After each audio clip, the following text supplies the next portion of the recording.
I heard it through the kitchen window. My son didn't know I was standing 2 feet away on the other side of the screen, holding a foil-covered pan of sweet potato casserole I'd driven 40 minutes to bring. He was on the phone, voice low but not low enough. She keeps showing up like we owe her something. I'm tired of it, Deb. I'm just tired. My hands didn't shake. That surprised me.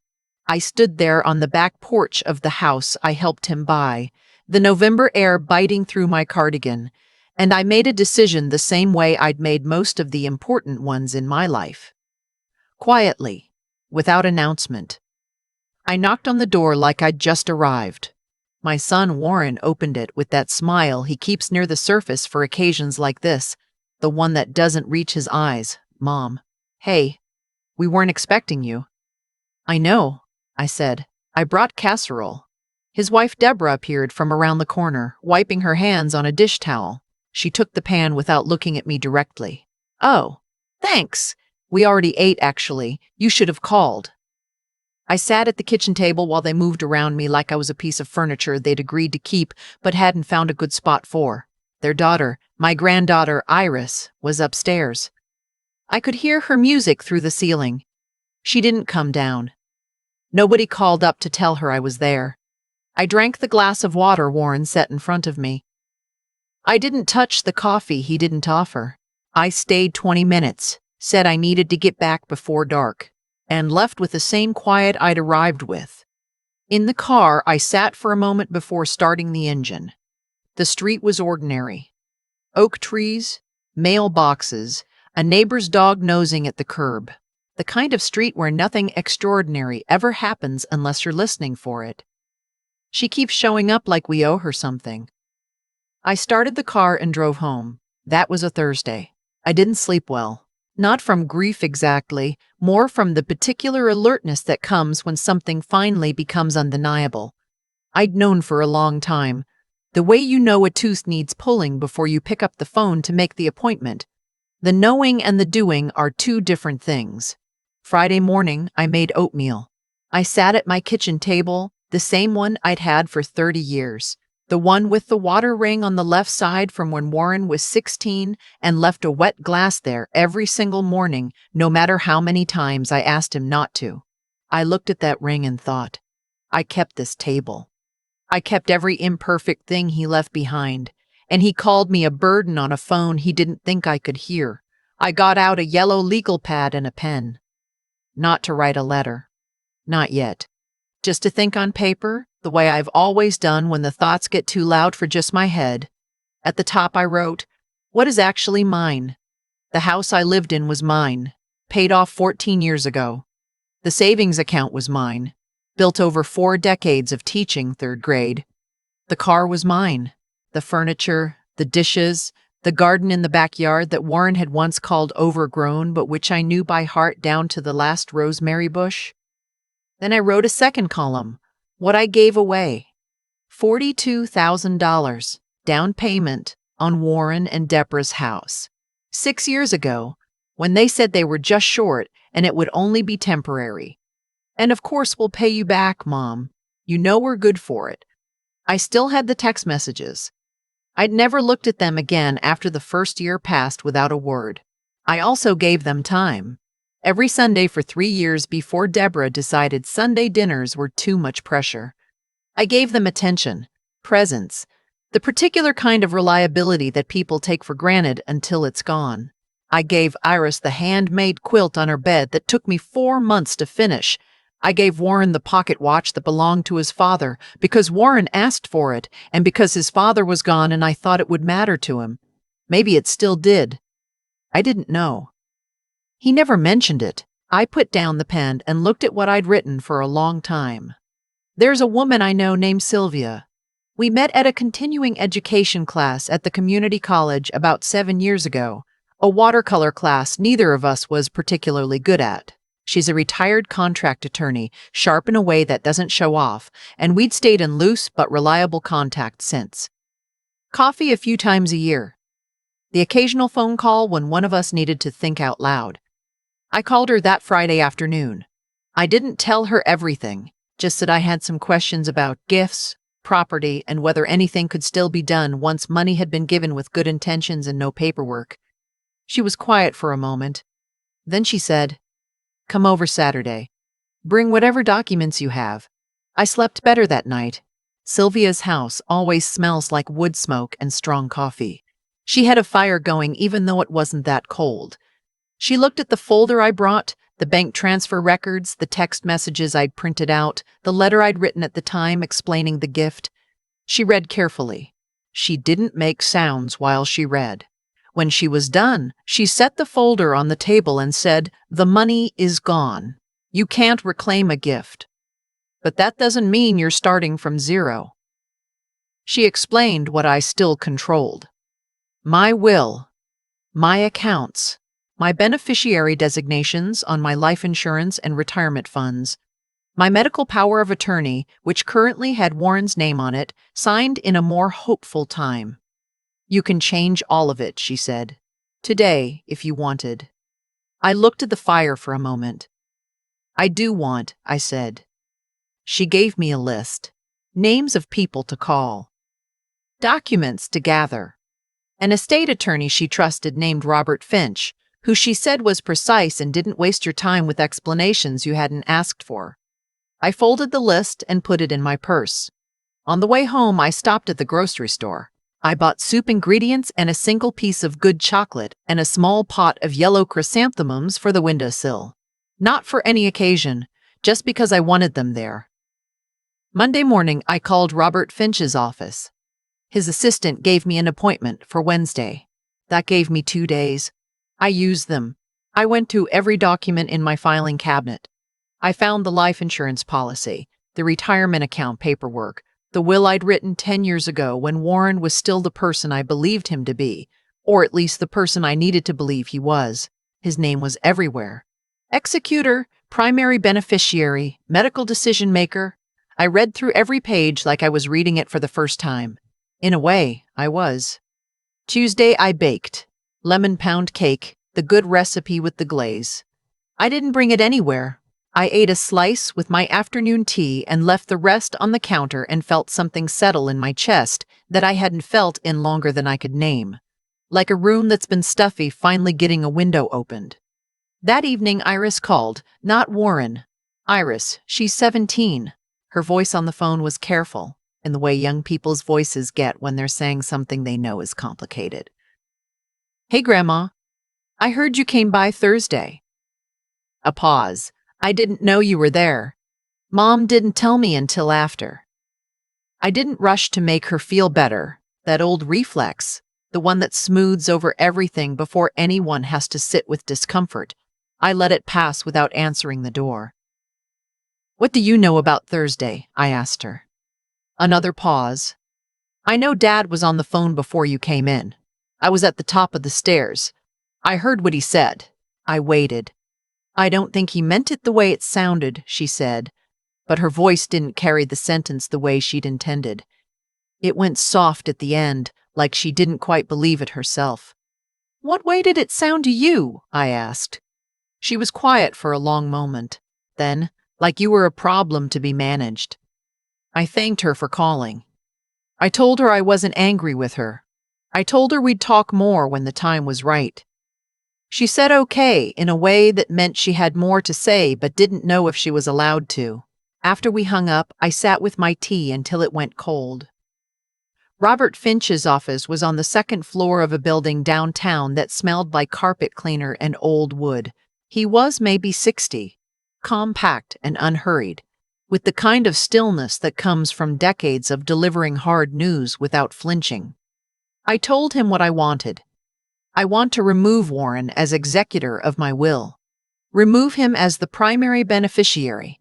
Remove his name from my medical power of attorney. I want to establish a trust so that when I'm gone, my assets go where I decide, with no ambiguity and no opportunity for challenge.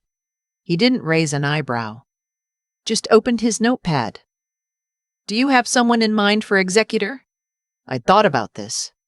My sister Glenora lives in Oregon. She's 3 years younger than me, practical and loving, and not involved in any of this. I called her Sunday night, explained in broad strokes, asked if she'd be willing. She'd said, "Absolutely. About time." I gave Robert Finch her name. "And the trust," he said. "What should happen to the estate?" I'd written this out beforehand on the legal pad, the way I used to plan my lessons. Clear headings. No ambiguity. The house, when sold, should fund a scholarship. I'd already looked into it.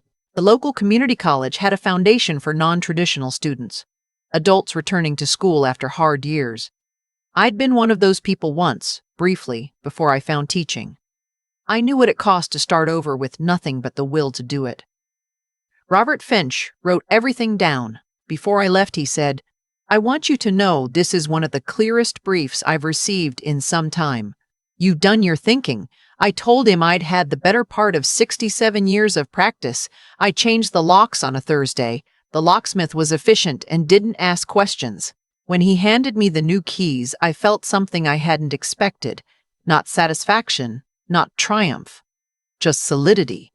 Like a door that had been swinging finally set right on its hinges.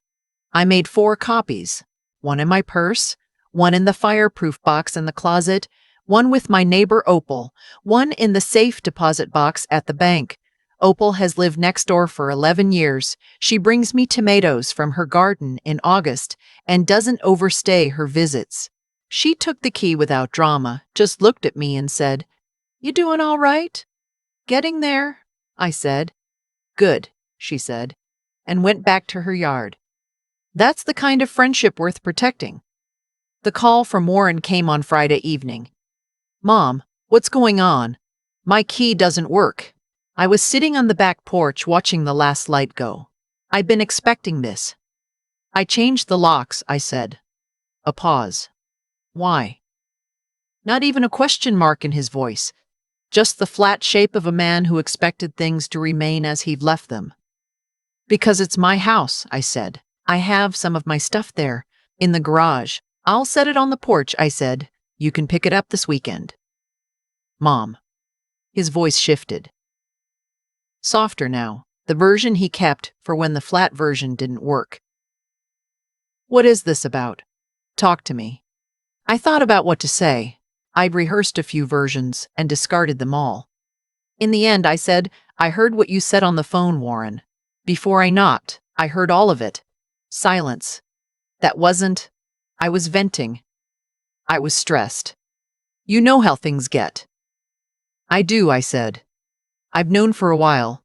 Thursday just made it impossible to keep pretending I didn't. He was quiet for a moment. Then, "So you're punishing me?" "No," I said. "I'm just finally making decisions that should have been mine all along."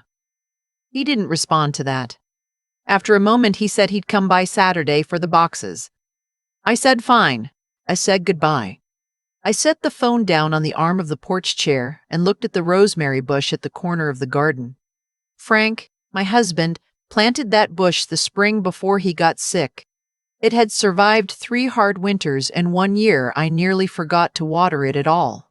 Some things hold on without anyone paying much attention, and some things need tending to before it's too late. Saturday, Warren came. He didn't knock. He loaded 2 boxes from the garage into his trunk while I watched from the living room window. He paused once by his car and looked toward the house. I didn't move from where I stood. He drove away. I made soup that afternoon. Chicken with barley, the kind that takes most of the day and fills the house with something warm. I didn't cry. I'd given myself a night for that, Wednesday, after I signed the first round of documents. And I'd cried with intention, the way I used to tell my students to do their hardest assignments, completely, and then you're done. Now I was done. That evening, Iris texted, "Can I come see you next week?" "Just me." I wrote back, "Tuesday after school. I'll have something baked." She sent a single heart. The estate documents were finalized the following Thursday. Robert Finch called to confirm. I took notes on the legal pad, the same one I'd started that first Friday morning. The trust was active. Warren had been removed from everything. Lenora was executor. The scholarship fund had a name, The Frank and Alma Tibbetts Educational Fund. Frank's name first, because everything we built started with him, and because I wanted his name to keep doing good in the world even now. I sat with that for a while before I hung up the phone. Alma. That's me. 67 years old, retired school teacher, widow, grandmother, still alive, still paying attention. Tuesday came gray and damp. Iris knocked at 4:15. She was wearing a hoodie with a school name on it and carrying a backpack that looked heavier than she did. Her eyes were careful but not nervous. She was measuring me, the way she'd done since she was small, trying to determine the weather before deciding how to move. Come in, I said. Banana bread's on the counter. She ate 2 slices before she said anything real. Then, Dad doesn't know I'm here. I figured, I said. He says you've gone cold. That you're making things dramatic. She picked at the edge of her napkin. I don't think that's what's happening. What do you think is happening? She looked up. I think you finally got tired, and instead of yelling, you just reorganized. I smiled. Smart girl. Always has been. She used to line up her books by color before she could read the titles. I'm not angry, I told her. I want you to know that. Not at you, not at your dad, not even at your mother. Anger's too loud for what I'm feeling. It's more like clarity. She nodded like she was filing that word away. Can I still come see you? She asked. Not small about it. Direct. Yes, I said. But not for the baking or the gift cards. I don't want to be your comfortable grandmother who pretends everything is fine. I want to be someone you can actually talk to. She considered that. What if I want both? Then you can have both, I said, as long as the talking is honest. She stayed 2 hours. We talked about her art class, a teacher she found exhausting, the fact that she'd been thinking about community college instead of a 4-year university and didn't know how to tell her parents. I told her that was a fine idea and that the important thing wasn't the institution, but what you decided to do with what you learned. When she left, she hugged me at the door. Tight. The kind that means something. I watched her until she turned the corner at the end of the block. Deborah came on a Friday. I'd half expected it. She was dressed like she had somewhere more important to be, which I recognized as strategy. She stepped inside without waiting for an invitation and stood in the middle of my living room in a way that suggested she'd already decided how this conversation would go. I'm not here to fight, she said. All right, I said. Warren's been miserable. Iris is sneaking around. You've changed your will, your locks, apparently your entire attitude, and nobody knows what we did to deserve this. I looked at her. I've known Deborah for 22 years. I watched her marry my son in a ceremony where she asked me not to wear yellow because it clashed with the bridesmaids. I've watched her set the table for holidays and place me at the end nearest the kitchen. I've watched her tell Iris that Grandma doesn't need to know everything and heard the lesson underneath that sentence. You didn't do one thing, I said. It was 20 years of small things, which are harder to name but leave a bigger mark. She crossed her arms. We've always included you. You've tolerated me, I said. That's different. And I know the difference. I was just too willing to accept the toleration for a long time because I thought it was better than the alternative. What alternative? This, I said. Honesty. She looked around the room, the way people do when they're searching for something to argue with that isn't the person in front of them. Her eyes landed on the boxes I'd been slowly packing for a donation run. You're not thinking of selling, she said. I'm not thinking about it, I said. I've decided. That landed differently than she'd expected. I could see it. Where are you going to go? Somewhere that feels like mine. You've lost your mind, she said, not cruelly, more the way someone says it when they mean you've stopped behaving predictably. This is your home. Warren grew up here. Yes, I said, he did, and I'm grateful for those years. But the house being Warren's childhood home doesn't make it less my decision to do what I want with it. She picked up her purse from where she'd set it on the armchair. What do you want us to say to Iris? Nothing on my behalf, I said. She's capable of forming her own thoughts. Deborah looked at me for a moment. Something moved across her face that I couldn't fully read. Not softness exactly. More like the first faint recognition that the situation wasn't going to resolve the way she'd come in expecting. She left. The door closed with the weight of a sentence that hadn't been finished. I stood in the quiet for a minute, then I went to the kitchen and poured myself a glass of water and stood at the window looking at the rosemary bush. "Frank," I said to the empty kitchen, "I think I'm finally figuring it out." The weeks that followed were the quietest I could remember. Quiet, not as absence, but as substance. I packed slowly, deliberately, one drawer at a time. I kept things that made me feel like myself and let go of things I'd held onto for other people's sake. The extra china I'd never used, but kept because Warren might want it someday. The holiday decorations that had stopped meaning anything around the time the holidays stopped being comfortable.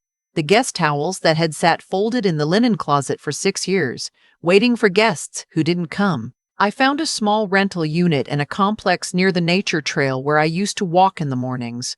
Ground floor, good light, a narrow balcony facing east. The property manager was named Donna, no nonsense, and kind in the way of someone who's dealt with enough to know what matters and what doesn't. She told me the neighbors were mostly retirees and one young woman who was finishing her nursing degree and kept very quiet hours. I signed the lease on a Tuesday afternoon. That evening, I called Glenora. She cried a little, which is how she expresses relief. I told her about the trust, the scholarship, the apartment. She said, "Mom would have liked this version of you." Our mother died in 1989. But I knew what Glenora meant. She meant the version that stopped waiting for permission. Iris came again the following Thursday with a jar of honey from the farmer's market and a library book she thought I'd like. She'd started talking to me about things she didn't discuss at home, the boy in her class who made her laugh without trying to, the way she felt walking into her own house sometimes, like putting on clothes that don't quite fit.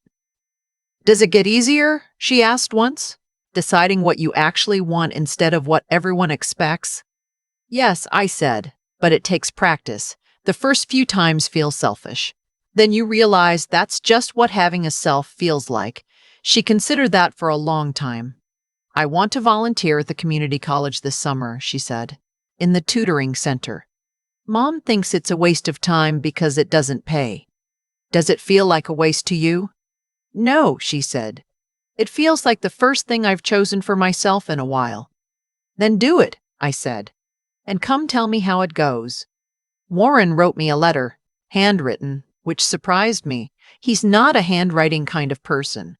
3 pages on notebook paper, the kind with the pale blue lines. His handwriting looked like it had when he was a kid, loose and uneven, and I felt that particular grief of seeing you're a child in an adult you've grown distant from. He said he didn't know how to fix it. He said he'd been saying things he didn't examine because it was easier than looking at what he actually felt. He said Iris had told him, quietly, that she'd been coming to see me. And instead of being angry, he'd felt something he described as relieved, which I don't totally understand yet, but there it is. He said he was sorry for the phone call. Not in the way that means, "I'm sorry you heard it." In the way that means I knew it was wrong when I said it, and said it anyway. I read the letter twice. I folded it and put it in the drawer where I kept things I wasn't ready to act on but wasn't willing to discard. Not forgiveness. Not yet. But not nothing either. A door I wasn't locking from the inside. Moving day came on a clear morning in early December. I woke before the alarm, which I'd been doing for weeks, my body already reorienting itself to what was coming. I made coffee in the small pot. Just 1 cup. I stood at the kitchen window watching the morning come up over the back garden, the rosemary dark green against the frost-pale grass. I'd arranged for the rosemary bush to be carefully dug up and potted. The woman from the garden center said it would likely survive the transplant if I was careful. I intended to be. The movers were efficient and cheerful in the way of young men who haven't learned to be tired yet. I'd labeled everything clearly and given them no ambiguity to work with. By noon, the house was empty, in the way that houses are when you've taken everything that made them yours.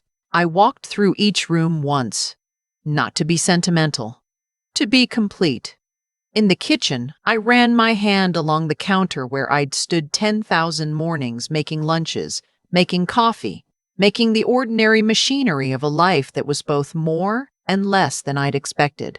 In the hallway, I paused where Warren's growth chart used to be marked in pencil on the doorframe. I'd painted over it twice, but the indentations were still there if you knew where to press. In the living room, nothing. Just clean walls and morning light. I left the key on the kitchen counter with a note that said, "This house held a good life. Take care of it." Then I walked out the front door and got in my car and drove to the new apartment without looking back once. The apartment smelled like fresh paint and the particular neutrality of a space that hasn't been lived in yet. The movers brought the boxes in. I tipped them generously. The property manager, Donna, stopped by with a small basket of things: dish soap, a good candle, a packet of chamomile tea. "Welcome," she said. "Thank you," I said. The first thing I unpacked was the rosemary bush. I set it on the balcony in a spot that would get morning sun. The second thing was Frank's letter. I put it in the drawer in the bedroom, same position as always. The third thing was the framed photograph of Frank and me at the coast, 1987, before Warren was born. Before anything had gotten complicated. We're squinting into the wind, and we look tired in the happy way of people who've been outside all day. I put it on the windowsill, where I'd see it every morning. That night, I made scrambled eggs for dinner and ate on the balcony wrapped in a blanket. The sky was clear and very cold, and I could see more stars than I usually could. Somewhere 2 floors up, someone was playing guitar badly, but with enthusiasm, and it made me smile more than I expected. I felt, for the first time in a long time, like the specific size and shape of my own life. 3 weeks later, Iris came to the new apartment for the first time. She brought a succulent in a small clay pot and a card she painted herself. 2 chairs on a balcony, one with a cup of tea, one empty but pulled close. "For whoever comes next," she said, pointing to the empty chair. We had soup and bread and talked for 2 hours. She told me she'd signed up for the volunteer tutoring. She told me Warren had started seeing someone for therapy, a detail she offered carefully, watching to see how I'd receive it. "That's his business," I said, "and I hope it helps him." She nodded. "He's trying to figure out where things went wrong. He keeps asking if it started with Grandpa dying or before that." "It probably started before that," I said honestly. "Some of it was him. Some of it was me, allowing things I should have named sooner. Those 2 truths don't cancel each other out." She sat with that for a moment.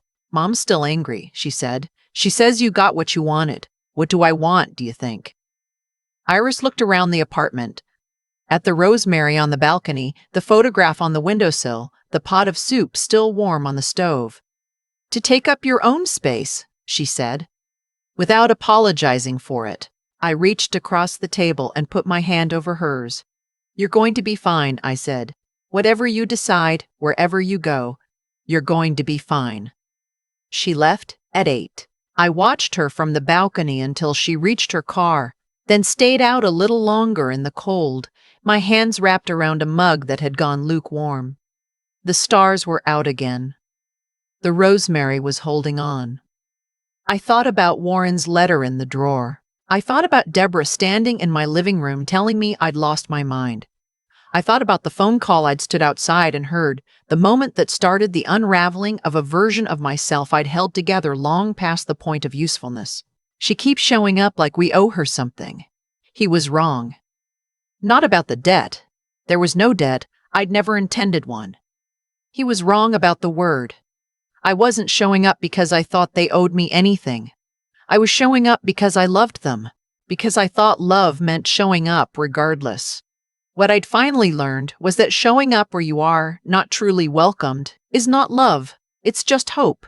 Waiting in the cold with a casserole dish, hoping this time will be different. I was done waiting to be chosen. I went inside and made tea, strong, with honey. I sat at my small table by the east-facing window, the one that would fill with light in the morning, and I opened my journal to a clean page. At the top I wrote, "What is actually mine?" This time the list was different, longer, and every word on it was true. I've been thinking about what it actually costs to stay in a place where you are not truly welcome. Not the obvious costs, not the hurt feelings or the long drives home in silence. I mean the slower cost, the one that compounds quietly over years, the way a small leak in a wall does damage you don't notice, until one day the whole thing needs replacing. The cost of reshaping yourself again and again to fit into a space that was never quite made for you. The cost of calling that reshaping love, when really it was just fear wearing love's clothing.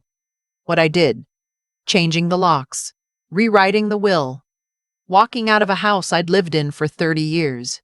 Looks, from the outside, like a dramatic act. People who heard pieces of the story called it extreme. Deborah called it hostile. Warren, in his letter, called it a wake-up call, which I thought was honest of him. But here's what I know about cause and effect. Having lived long enough to watch it play out in enough lives to understand it isn't opinion. It's just physics. What you allow to continue will continue.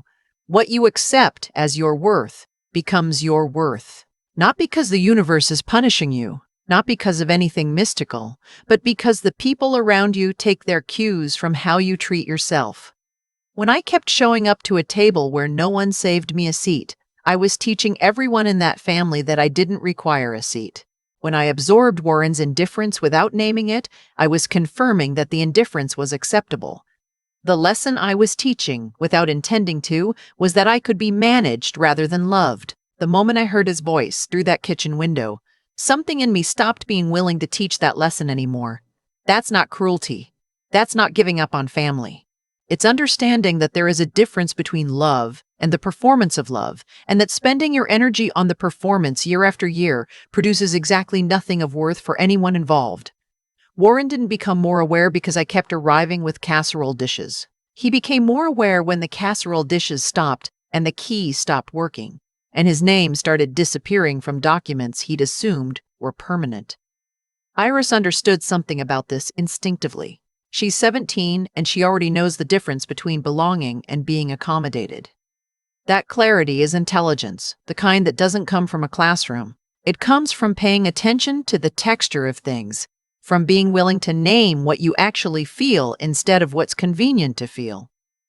I hope she keeps it. I hope she builds a life where she never has to learn it the hard way. The way I did at 67. What I want for her, and honestly what I want for Warren too, underneath everything, is not comfort. Comfort is easy and it changes nothing. What I want is for them to be awake to their own lives, to notice what they're building with the choices they make quietly, the ones that feel small at the time, the way they speak about people when they think no one is listening, the way they make room for someone, or don't. I sat at a small table in a small apartment and wrote a new list. What is actually mine? And the answer this time was everything on the page, because I'd stopped giving pieces of myself away to people who hadn't asked, and I'd started keeping what I'd spent a lifetime earning. That's not a dramatic act. That's just finally paying attention.